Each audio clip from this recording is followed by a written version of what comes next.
বৃহস্পতিবার ৩ দিনের বরাক সফরে আসছেন মুখ্যমন্ত্রী হিমন্ত বিশ্ব শর্মা। বৃহস্পতিবার দুপুর ১টা ৪৫ তিনি শিলচর বিমানবন্দরে অবতরণ করবেন। প্রথমে লক্ষ্মীপুর মহকুমা শিলঘাটে গিয়ে বরাক নদীর উপর প্রস্তাবিত সেতুর শিলান্যাস করবেন। বিকেল ৪টায় দলাই বড়জালেঙ্গায় তার হাতে মডেল ডিগ্রি কলেজের শিলান্যাস। সেখানে জনসভায়ও বক্তব্য রাখবেন। শিলচরে ফিরে বিকাল ৫টা ৪৫ যাবেন কাছাড় ক্যান্সার হাসপাতাল পরিদর্শনে। এরপর সন্ধ্যা ৬টা ৩৫ বিজেপি কার্যালয়ে দলীয় কার্যসূচি। সেখান থেকে রাত ৭টা ৩৫ যাবেন প্রাক্তন কেন্দ্রীয় মন্ত্রী কবীন্দ্র পুরকায়স্থের বাসভবনে। রাত ৮টায় সেখান থেকে বেরিয়ে পুলিশ গেস্ট হাউসে রাত কাটাবেন। শুক্রবার তার হাইলাকান্দি করিমগঞ্জ সফর। সকাল ১০টা থেকে ১১টা পর্যন্ত হাইলাকান্দির রবীন্দ্র ভবনে দলীয় কর্মকর্তাদের সঙ্গে বৈঠক করবেন। পরে সার্কিট হাউসে গিয়ে ১ ঘণ্টা অবস্থান করবেন। এরপর রওনা হবেন করিমগঞ্জের উদ্দেশ্যে। পঞ্চায়েত, গ্রামোন্নয়ন ও খাদ্য ও অসামরিক মন্ত্রী রঞ্জিত কুমার দাস হাইলাকান্দি জেলার রেশন কার্ডে পরিবারের সব সদস্যের নাম অন্তর্ভুক্তির প্রক্রিয়া শুরু করার নির্দেশ দিয়েছেন। তিনি সোমবার হাইলাকান্দিতে জেলায়ুক্তের সভাকক্ষে বিভাগীয় কাজকর্মের পর্যালোচনার সময় আগামী ১৫ সেপ্টেম্বরের মধ্যে এই কাজ শেষ করতে বলেন।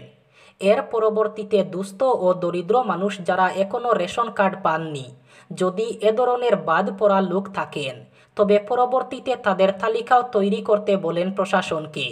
সবাই জানানো হয় যে গত বছর জেলায় ৭৯,৩৬৫টি রেশন কার্ড দেওয়ার লক্ষ্যমাত্রা থাকলেও ৯০,৮৬৫টি রেশন কার্ড দেওয়া হয়। এরপর মন্ত্রী রঞ্জিত কুমার দাস জেলার গ্রামোন্নয়ন কর্মসূচিগুলির পর্যালোচনা করেন। ২০২২-২৩ অর্থবছর থেকে জেলায় ৩৭,৬১৯টি গ্রাম উন্নয়ন কর্মসূচি রূপায়ণের লক্ষ্যমাত্রা থাকলেও এখনও পর্যন্ত ৩০,১৩১টি রূপায়ণের কাজ শেষ হয়েছে। আবার উত্তপ্ত উপত্যকা। জম্মুর উধমপুরে জঙ্গিদের সঙ্গে যৌথ বাহিনীর গুলির লড়াই শুরু হয়। জানা যায়, জঙ্গিদের সঙ্গে গুলির লড়াইয়ে এক জওয়ান আহত হয়েছেন। জানা গিয়েছে, জম্মুর উধমপুরের ডাদু এলাকায় এই ঘটনা ঘটেছে। আধা সামরিক বাহিনী ও স্পেশাল অপারেশন গ্রুপের যৌথ তল্লাশি অভিযান চলার সময় হামলা চালায় জঙ্গিরা। সেনা ও পুলিশ সূত্রে জানা গিয়েছে, ডোডার আসফার এলাকার শিবগড় এবং আসফার অঞ্চলে ঘন জঙ্গলে জঙ্গিরা ঘাঁটি গেড়েছে। এরকম খবর পেয়ে সোমবার সেনাবাহিনী পুলিশ যৌথ অভিযান এলাকা ঘিরে ফেলে তল্লাশি অভিযান শুরু করে। তখনই অতর্কিতে জঙ্গলের ভিতর থেকে গুলি চালাতে শুরু করে জঙ্গিরা। তল্লাশি অভিযান জারি রয়েছে বলে জানা যায়। ধেমাজি জেলা কৃষক মুক্তি সংগ্রাম সমিতি সোমবার স্মার্ট মিটারের মাধ্যমে বিদ্যুতের দাম বৃদ্ধির বিরুদ্ধে প্রতিবাদ করেছে। বিক্ষোভকারীরা ধেমাজি বিদ্যুৎ বিভাগ অফিস ঘেরাও করে ১ ঘণ্টার বেশি সময় ধরে বিদ্যুৎ বিভাগের বিরুদ্ধে স্লোগান দেন। ধেমাজিতে এপিডিসিএল অফিস সোমবার অফিসে উপস্থিত ছিল না। ধেমাজির এপিডিসিএল অফিস সোমবার অফিসে কেউ উপস্থিত ছিলেন না।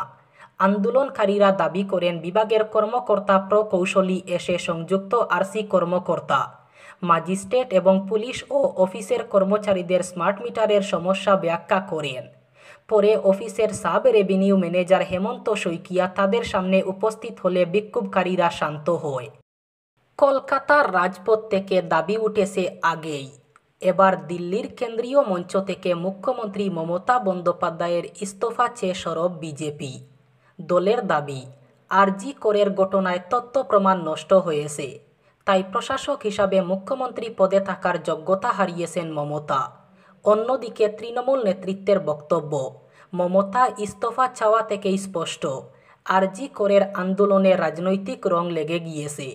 নির্বাচনে উঠতে না পেরে এভাবে মমতাকে হটাতে চায় বিজেপি।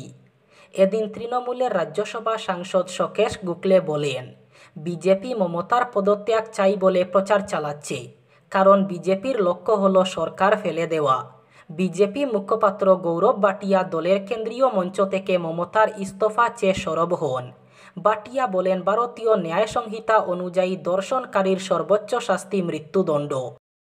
শুধু ভোটে জয়ের সম্ভাবনা নয়, তার সঙ্গে কংগ্রেসের মতাদর্শের প্রতি দায়বদ্ধতাও বিচার করে জম্মু কাশ্মীর এবং 3 রাজ্যের বিধানসভা ভোটে প্রার্থী বাছাই করতে চাইছে কংগ্রেস হাইকমান্ড।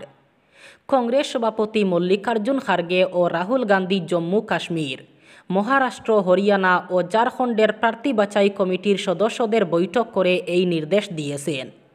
জম্মু কাশ্মীর ও হরিয়ানার বুট ইতিমধ্যেই ঘোষণা হয়েছে। এদিন কংগ্রেসের সাংগঠনিক সম্পাদক কেসি বেণুগোপাল জানিয়েছেন, জম্মু কাশ্মীরে বিজেপি বিরোধী দলগুলির সঙ্গে জোট করেই কংগ্রেস লড়তে চাইছে। মহারাষ্ট্র ও ঝাড়খণ্ডের বুট এখনও ঘোষণা না হলেও দেরি করতে চাইছে না কংগ্রেস। মঙ্গলবার মুম্বাইতে রাজীব গান্ধীর জন্মবার্ষিকী অনুষ্ঠান থেকেই কংগ্রেসের প্রচার শুরু হয়েছে। রাহুলের এই অনুষ্ঠানে যাওয়ার কথা থাকলেও তিনি শেষ পর্যন্ত নিজের লোকসভা কেন্দ্র রায়বলিতে যান। সম্প্রতি আমেঠি লোকসভা কেন্দ্রের অধীন নাসিরাবাদে অর্জুন পাশি নামের এক দলিত যুবককে খুন হয়েছেন। তার পরিবারের সঙ্গে দেখা করতে যান রাহুল। আগামী মাসে রাজ্যসভার নির্বাচনের পরেই সংসদের উচ্চ কক্ষে এনডিএ সংখ্যাগরিষ্ঠতা ছুঁয়ে ফেলবে বলে দাবি করছে বিজেপি। ৩ সেপ্টেম্বর রাজ্যসভার ১২টি আসনে নির্বাচন রয়েছে। বিজেপির দাবি ১১টি আসনেই জিততে চলেছেন এনডিএ প্রার্থীরা। ফলে আসন্ন শীতকালীন অধিবেশনে ওয়াকফ বিলের মতো বিতর্কিত বিল রাজ্যসভায় পাশ করাতে সমস্যা হবে না সরকারের। বিহারে কুশওয়াহা বুটের কথা মাথায় রেখে শরিক দল রাষ্ট্রীয় লোকমোর্চার নেতা উপেন্দ্র কুশওয়াহাকে প্রার্থী করার সিদ্ধান্ত নিয়েছে বিজেপি। নীতিশ কুমারের অস্বস্তি থাকলেও প্রবীণ ওই নেতাকেই টিকিট দেওয়া হচ্ছে। সূত্রের মতে একসময়ের ঘনিষ্ঠ উপেন্দ্রের সঙ্গে এখন আর সুসম্পর্ক নেই নীতিশের। তাই বিহারের 2টি আসনের একটিতে নিজের দলের প্রার্থী দিতে চেয়েছিলেন নীতিশ। কিন্তু এই রাজ্যে অতি পিছিয়ে থাকা শ্রেণীর মধ্যে জনবৃত্তি বাড়াতে উপেন্দ্রকে বেছে নেন অমিত শাহেরা। দাম বাড়লেও সঠিক পরিষেবা দিতে পারছে না দেশের টেলিকম সংস্থাগুলি। বারবার উঠে এসেছে এই অভিযোগ। সেই কারণেই টেলিকম সংস্থাগুলির বিরুদ্ধে কড়া পদক্ষেপ নিতে চলেছে telecom regulatory authority of India অথবা ট্রাই। নেটওয়ার্ক সংক্রান্ত সমস্যা অথবা কল ড্রপ সমস্যা না মিটলে টেলিকম সংস্থাগুলিকে ক্ষতিপূরণ দিতে হবে বলে জানিয়েছে ট্রাই। এই ধরনের সমস্যার পর সংস্থার তরফ থেকে যথাযথ পদক্ষেপ নেওয়া হচ্ছে কিনা তা খতিয়ে দেখবে ট্রাই। আর এই বিষয়ে একটি সার্কুলারও জারি করা হবে বলে ট্রাই জানিয়েছে। ট্রাই আরও জানায়, আগামী অক্টোবর মাস থেকেই এই প্রক্রিয়া চালু হয়ে যাবে। সেক্ষেত্রে নেটওয়ার্ক সংক্রান্ত সমস্যা দেখা গেলে 24 ঘন্টার মধ্যে যদি তার কোনো সমাধান না হয়, সেক্ষেত্রে গ্রাহকদের ক্ষতিপূরণ দিতে হবে টেলিকম সংস্থাকে। কল ড্রপ ছাড়াও যদি কোনো এলাকায় গ্রাহকের 5G পরিষেবা পাওয়ার কথা কিন্তু সেই পরিষেবা তিনি পান না, তাহলে সেই সংস্থার বিরুদ্ধেও ব্যবস্থা নেবে ট্রাই।